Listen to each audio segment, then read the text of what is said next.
suami memercikkan air kepada wajah isterinya.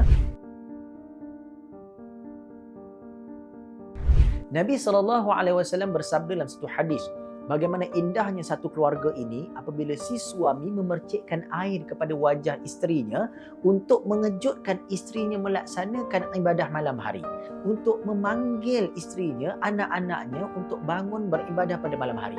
Bahkan Nabi SAW sendiri mengikat kainnya pada bulan Ramadan semata-mata untuk menggalakkan anak dan isteri Nabi beribadah kepada Allah Subhanahu Wa Taala.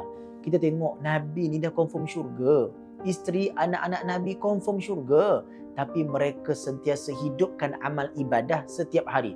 Bagaimana nak buat macam tu?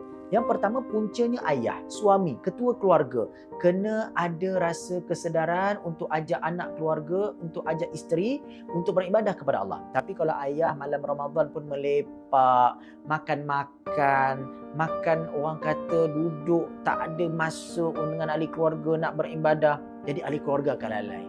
Yang kedua, pastikan ada masa kita buka buku-buku hadis, buka buku-buku agama, bermuhasabah sama-sama ahli keluarga. Itulah ibadah-ibadah malam yang kita boleh buat bersama dengan ahli keluarga, yang dimulakan oleh si ayah, dibantu oleh si isteri dan si ibu, dan anak-anak akan ikut bersama.